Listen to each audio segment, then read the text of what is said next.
So today we're talking to Matilda Egere Cooper. Matilda has built an illustrious career in media and digital content, and over the last almost 20 years, she's worked with the likes of the BBC, The Independent, and CNN. But that's just one part of what she does. So Matilda is a woman that runs marathons for fun. In her spare time, she's followed her passions for fitness, wellness, and female empowerment.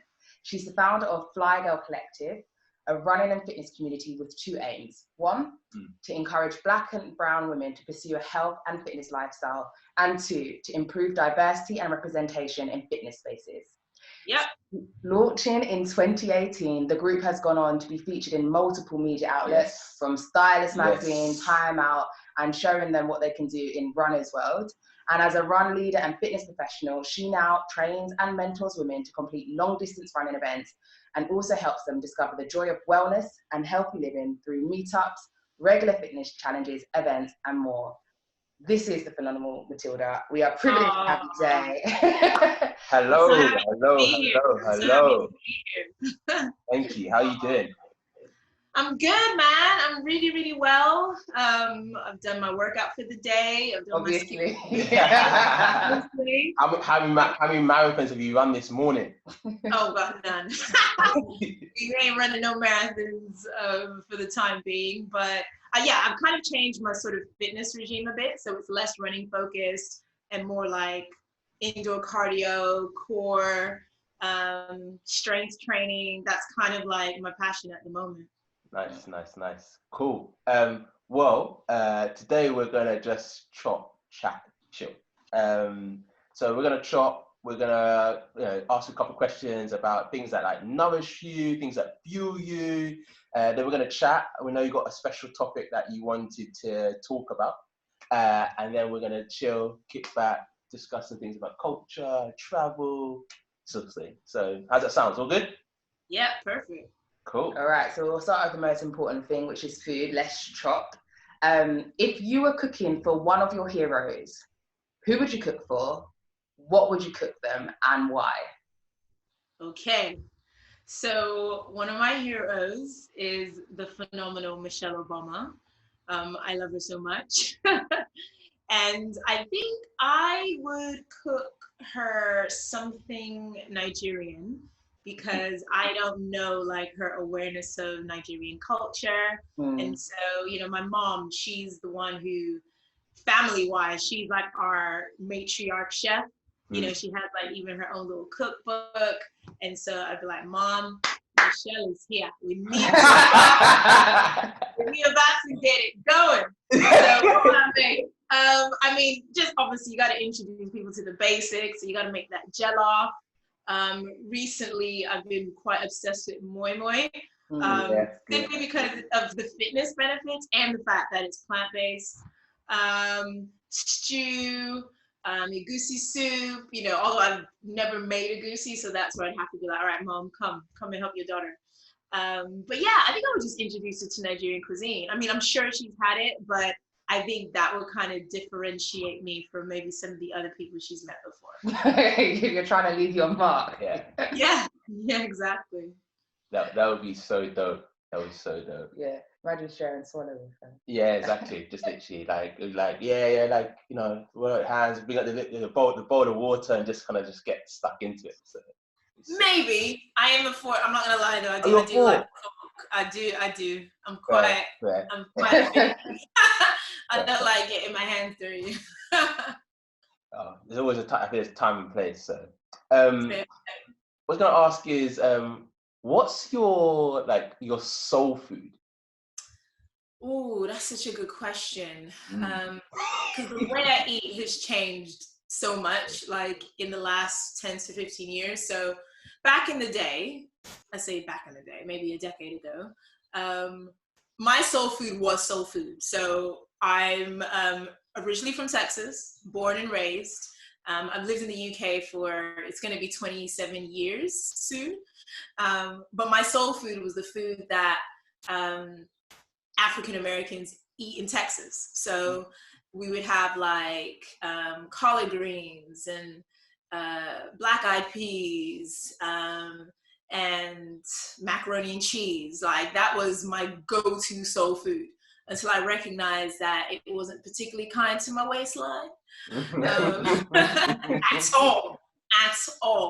And it's funny because it was something that I used to kind of make for friends because a lot of them hadn't had American cuisine before, and American food just wasn't a thing maybe 10 years ago. Like even now, I don't even know if there's anywhere you could go in London to get like smothered chicken or ham hocks and beans and like, I think maybe it was a couple of places, and I would question how well they can do it, but hey.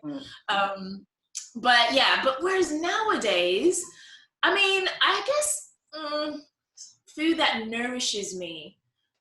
I do love Japanese food.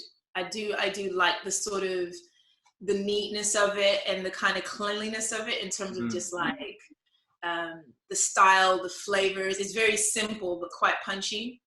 I love ramen, for instance. Oh my God, like, man, I could back ramen. And in fact, I started trying to remix my own ramen. So I was literally buying like, you know, the 20p one that you can get from the shop. And then I was like, right, let me make some hard-boiled eggs. And then let me get some spring onion up in this. Let me add some soy sauce. And then I was like, okay, Matilda, I don't think this is particularly healthy for you either. But yeah, just things like soups, things that, like from a food standpoint, is just very flavorsome. That's kind of like my soul food. But it can vary. Like I won't say it's like one particular nationality or cuisine. Yeah, my head was just going to like a mad place. I was just like, imagine like if there was like some like Nigerian, Japanese, American like fusion, and I was like ramen with jollof. I mean, it could happen. Yeah, I don't know. Like I was just like, I don't know. My head was just like thinking of because so many different dishes got mentioned at like one time, and I was like, how could you put them all together? And so yeah, that's it. I'm sure there's a way. I'm pretty sure there's a way. I'm sure there's like a crossover, but yeah, I do have like an eclectic palate. Nice. Cool. So look, you wanted to speak about a special topic. You mentioned goal getting and pursuing your dreams. That's what you wanted to chat about. So yeah, just tell us, like, why did you want to speak about that? Yeah, because I think it's just one of those things that's kind of come to define me. So, you know, people that know me, I've always been someone who's very driven. You know, I've never, like, it's hard to even like define my career. So even though the basis of it is media, I've done like so many different things because I like to kind of pursue different goals. You know, like I struggle with monotony. I struggle with sameness. I always like to switch things up. So the reason why I chose that topic is because I recognize it's something that, you know, challenges a lot of people. Like sometimes people feel like there's goals that seem really impossible and people don't quite know how to approach it. And I know over the years that I've done what I've done, one of the things that I've recognized is that it's okay to make mistakes in the pursuit of a goal. You know, I think sometimes people look at what I've done, what I've achieved. So for context, I used to be a music journalist. And I mean, how that came about, I think I was like, at school, you know, you do like the little test to say what you're going to do for the rest of your life. At 16, it's like, okay, that's wow. So now we're going to decide this right now. Okay. It's like, surely I'm supposed to figure this out. But anyway, at that moment, I didn't really know what I wanted to do. At one point, I thought about being like a psychologist. I wanted to be a child psychologist.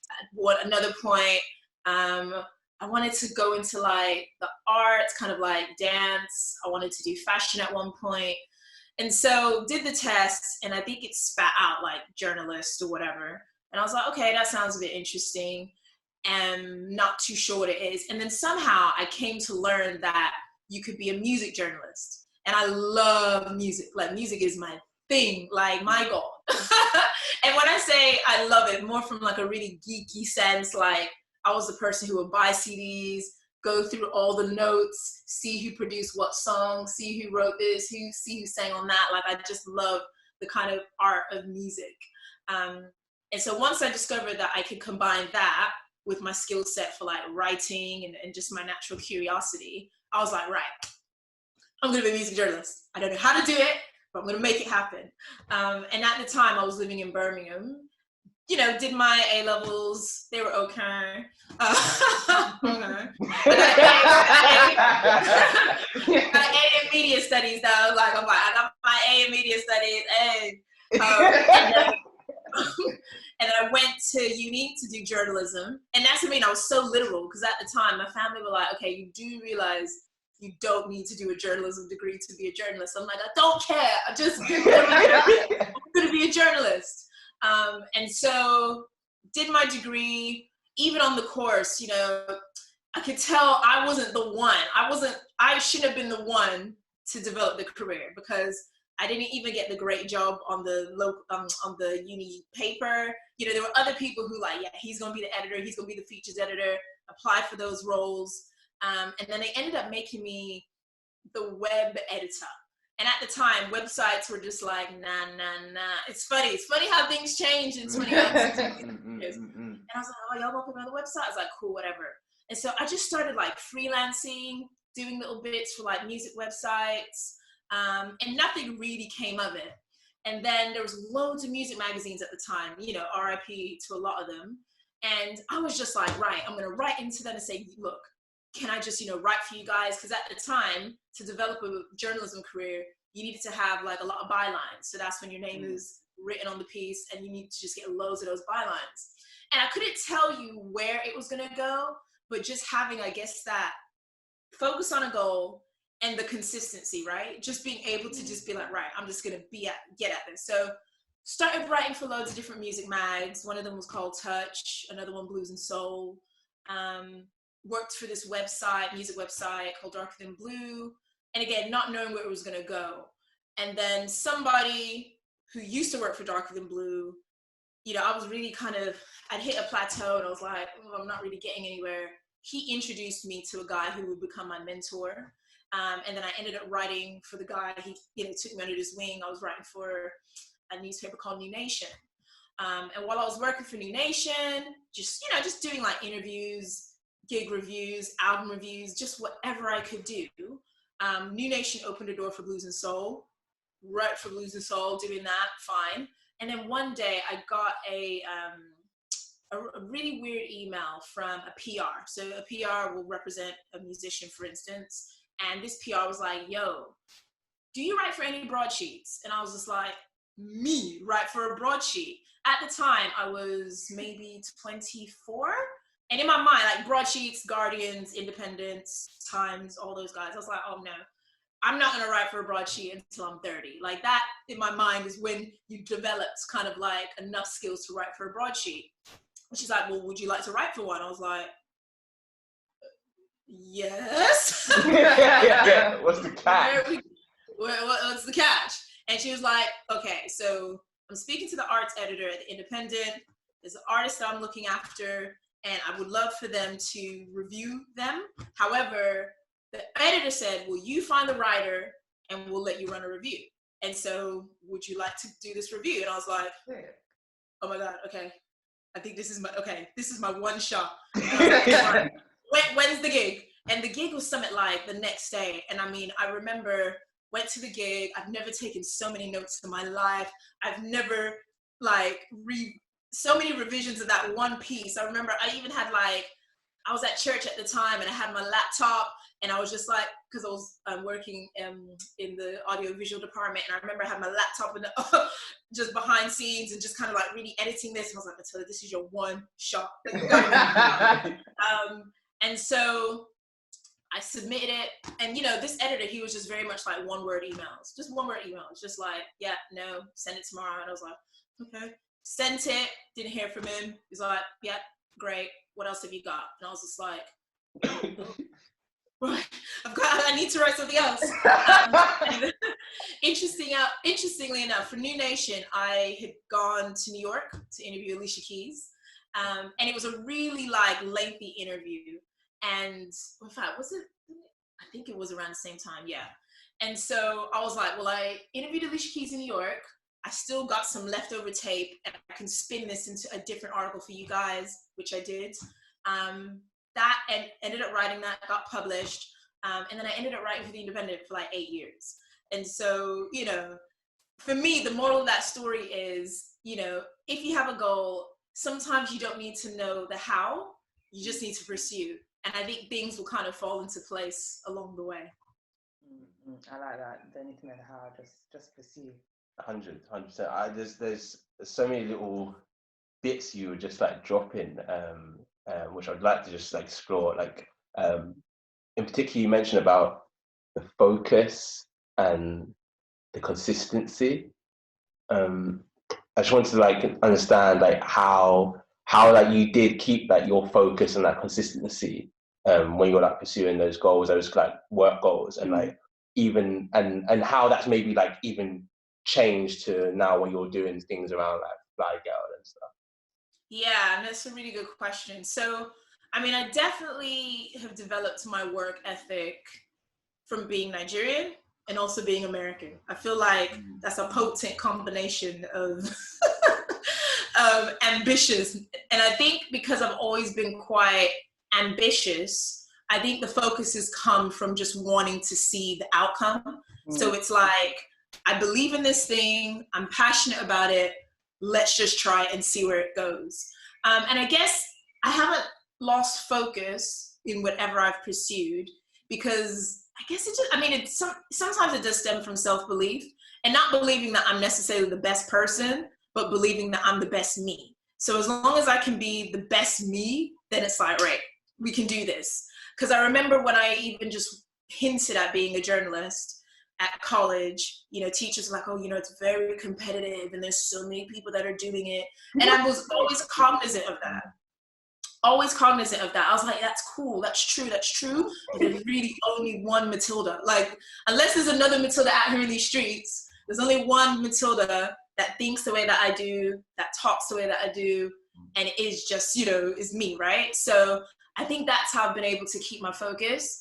I've also been inspired by, you know, the work ethic of the greats, you know, so even like, you know, the MJ documentary that, you know, people are loving at the moment, you know, I'm watching that and thinking like, yes, you know, the MJs of this world, both MJs, you know, who have just endeavored to do their, I mean, it's Malcolm Gladwell's, is it 10,000 hours of just doing what you do to become really good at it. And so I think I've always recognized that if you want to be good at something and you want to stand out, you've got to endeavor to spend a lot of time on it. Like, you have to recognize it's a marathon, not a sprint. And so that's where I guess the focus comes. Whereas if I was a bit short term in my thinking, then yeah, I'd be like, oh, okay, we're getting nowhere here, you know? So I was quite interested. You mentioned when you were talking about a mentor, and I know, for example, that with the Fly Girl Collective, you're someone that is almost like you're a mentor to other people. You're helping those people achieve your goals. In your life, maybe now or even before, like, who have been some of the mentors to you who've helped you achieve your goals? Yeah, for sure. I mean, career-wise, I would definitely say Justin, who was the entertainment editor at New Nation.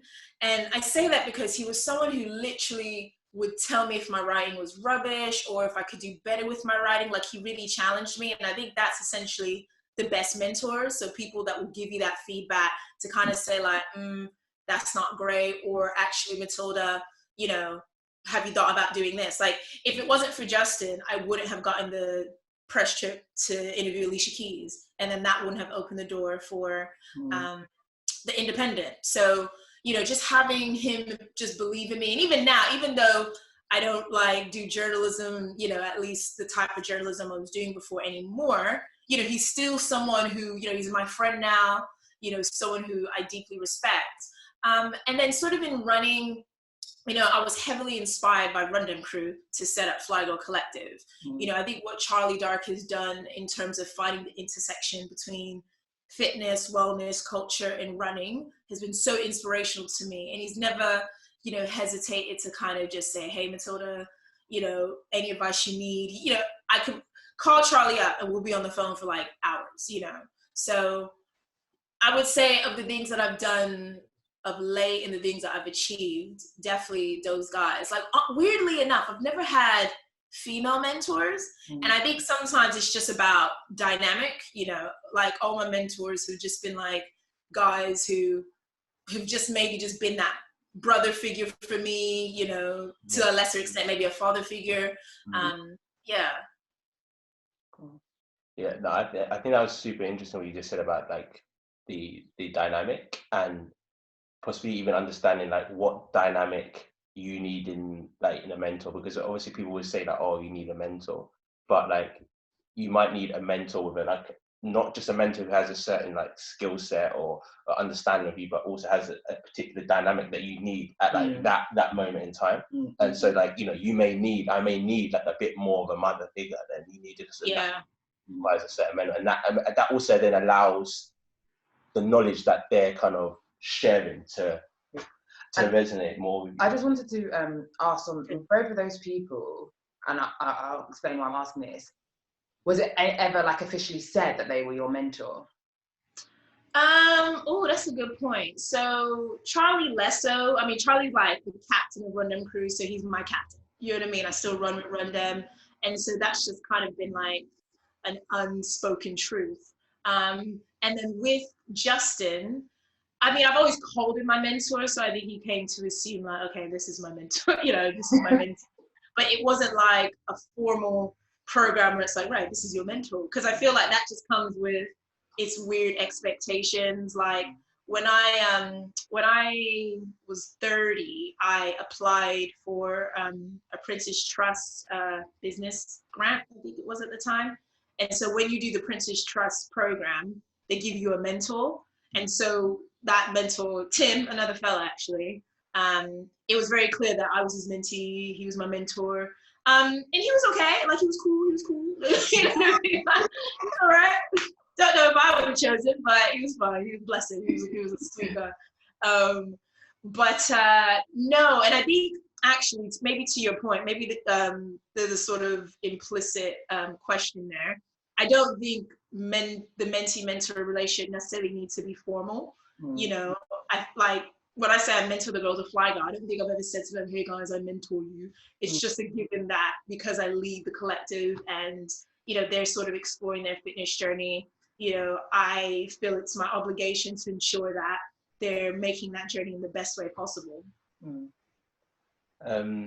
Like that just, it gives me like lovely chills, because like, honestly, like, because I feel like a lot of people when they want to be the leader want to have that title.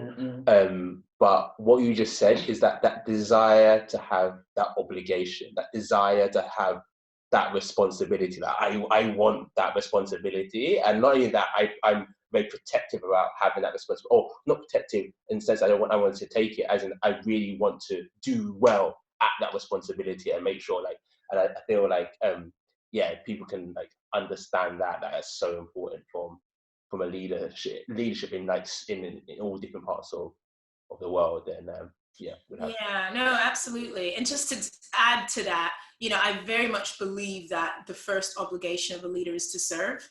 You know, so, you know, I'm a Christian, you know, and as a Christian, I look to, you know, Jesus as a model of leadership because he led as a servant to others. And so for me, being a leader has never been about being at the front and being seen and being whatever, you know, that stuff's, you know, when I was, I guess, starting out in Fly Girl, it was a reluctant thing I wanted to do. I was like, oh, do I even have to have my face on it? But at the same time, people need to acknowledge that, okay, there is someone that's leading this. Because it comes with a responsibility leadership. Like, it's not one of those things where it's just like, oh, I get to be popular. It's like, mate, if the snipers are coming out, you're the first. They're coming for you because you're protecting everyone else. So I was like, oh, am I ready for these snipers though?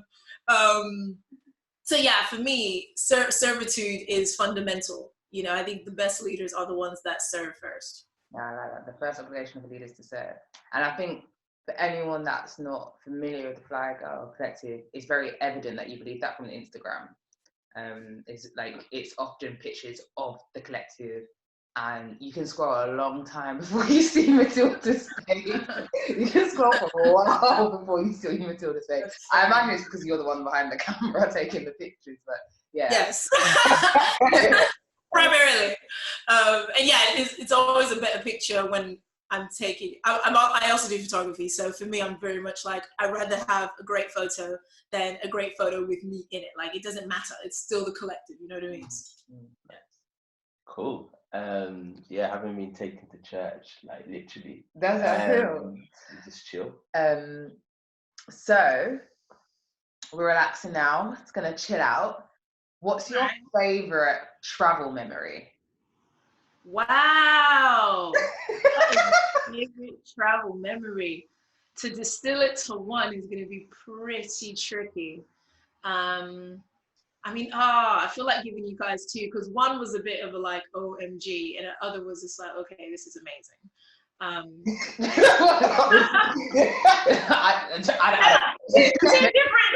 Okay, I'll tell you the OMG one, and you understand why it's an OMG, because OMG and amazing in this context is very different. So my very first adult holiday, as in no parents, I'm going away with my friends. My very first trip was to New York. And we arrived the day before 9/11, 2001. Okay, OMG, I told you. And it was so surreal. And I can't even, like, now I'm like, I cannot believe we were there, girl. Like, yes, we were. But it was definitely one of the most life-changing trips of my life, simply because it gave me an insight to New York and New Yorkers that I probably wouldn't have got if I went any other time. Like, thank God, we were staying in Uptown. We were in Harlem. And I mean, Harlem was completely on the other side of where, the incidents took place.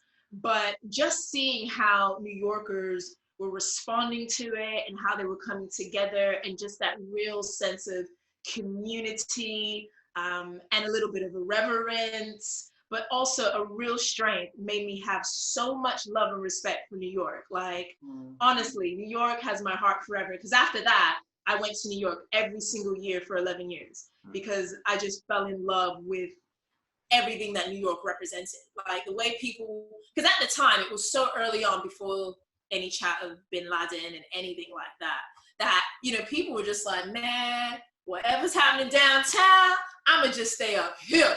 You know what I'm saying? I'm like, okay. And people were just trying to make light of it. And, everything that you see in the movies, just that New Yorkers like, you know what? Keep calm and carry on. Like, that's kind of just their resilience, that real attitude that they have, especially like the African Americans. So that was very much an OMG break, but also quite humbling. And the people that I went with, we definitely developed a solid relationship off the back of that. And then my sort of wow one, I used to have a blog called The Cultural Expose, and it was about me just kind of exploring culture through sort of travel and food and art. And I don't know, hey, God is good. I somehow managed to get an all expense paid press trip to Thailand for 11 days. Told you, wow. OMG and wow. And I mean, that was incredible, because firstly, I don't think I would have ever gone to Thailand on my own accord, because number one, is very far and I don't really like flying like that. So it was like, this is the only time I'm going to Thailand, yo. Just let you know from now. And we stayed in an amazing hotel, and we just had, it was incredible. And all I literally had to pay for was my cab to Heathrow. So yeah, those are my two favorite travel memories. And great, and also the Thailand, and the food in Thailand is just levels. My God, like Japanese and Thai, I'd probably say like my two favorite Asian cuisines. Like, oh, so good. Yeah, we need to book a trip. You covered my expenses, innit? Exactly. I'm actually not laughing. Whilst the Thailand trip is amazing, I did just want to touch on the New York trip, because I found it interesting, because when you began, I was like, I don't think Matilda heard the question, because I said favorite travel memory, but I thought it was just really beautiful almost in how something that was obviously so devastating could have such a positive memory for you, for what it showed about, like, essentially like the human capacity to care and come together. And I felt like that was when I heard that story, when you kind of got to the end, I was like, no, that is really kind of beautiful, and I can see why that was. Yeah, because you're right. Like, obviously, it was quite world changing as a moment. Yeah. From a travel perspective, world changing as a moment, like, you know, really, yeah, really world changing. Genuinely, it completely changed the way we traveled. But I guess because it was like my first time traveling, and you know, and it's because, you know, sometimes you almost have to find the humor in these things, right? And not the humor in the nature of what happened, but the humor in terms of just the human response to it. Like, you know, my mom's Nigerian, right? My family's Nigerian. From when I told my mom that I was going on my own holiday, already she was like, is that so? So imagine finding out that your daughter, hey, is in New York on September 11th. No. And the thing is, we can laugh about it now, because literally, it's almost like my mom was like, you see, I told her, like, hey! And like, she was proper, like, you know, them ones where, because the thing is, me and my mom, like, we're cool now, but back then, even just to get a hug, I'm like, do you love me? Are you sure? I've never seen any sense of emotion when it comes to me. And the way my family will tell me how my mom was just like literally on the floor, like, hey, my daughter, like just the beating of the chest. And I was just like, raw, okay.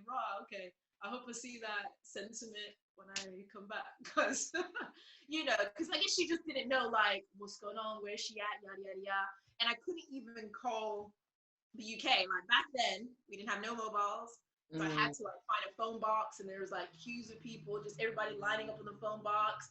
It's like, hurry up, man, I gotta make a call. And it's just like, okay. You know, I was only 20 at the time. I was so young. So I was just like, well, let me call my auntie in Texas. It's like, auntie, I'm okay. You know, auntie's just like, cool. It's like, hello, we're a God-fearing family, people. You know what I'm saying? So auntie was cool, but it's just the way my mom was just like, they were like, she was rolling on the ground. I was like, raw.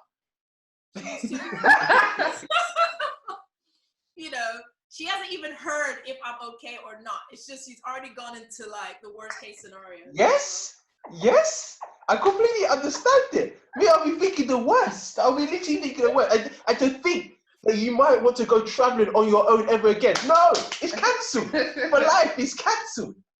But fam, gone into the fire like Shadrach, Meshach, and Abednego. I'm fired up. You know what I mean? I'm okay. Like, I get that, but it was almost like, what I don't know why she assumed the worst. I don't know. I don't tend to assume the worst. I'm very much the opposite. My mom assumes the worst. I tend to assume the best until I have a reason to think that, okay, cool. You know what I mean? Yeah.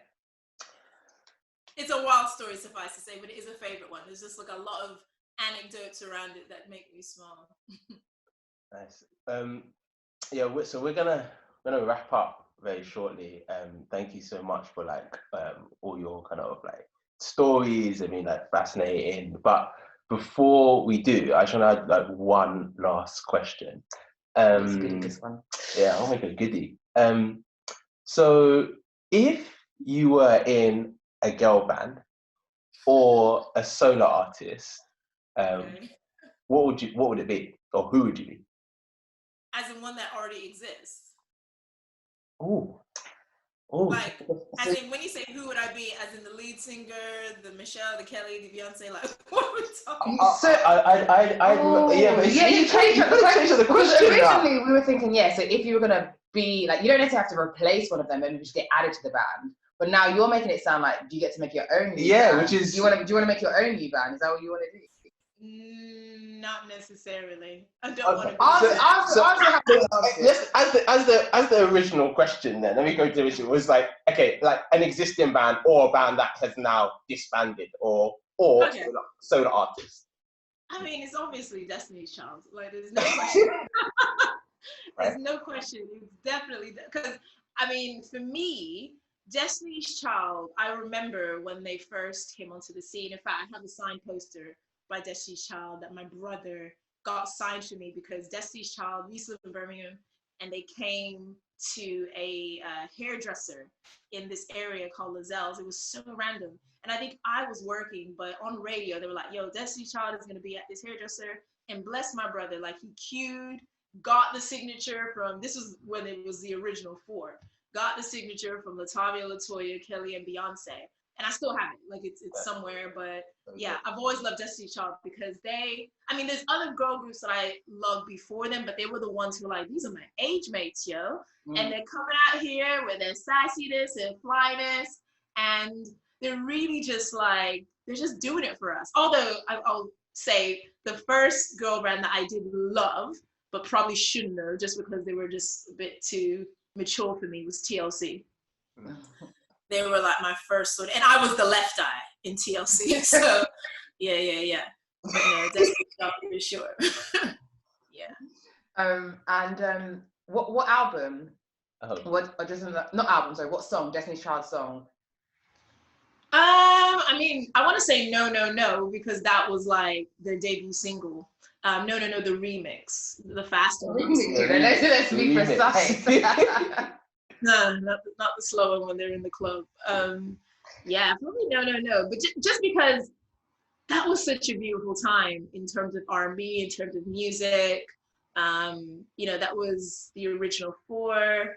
And I just always loved what they represented. Like, even if you watch Baychella and you see when Michelle and Kelly come out, you're just like, yes! Like, it's just incredible. Proper sisterhood, and I love sisterhood, hence the reason why, I ended up creating one in Flygo Collective. Okay. Well, thank you, Matilda. It's been such a pleasure to speak to you. As I said earlier, I feel like I went to church with some of the stuff you were saying earlier. I'm also thinking about going to listen to DC now after this. Bang on the album while I do some housework. Thank you so much for chatting to us again, and take care. Bye. Bye.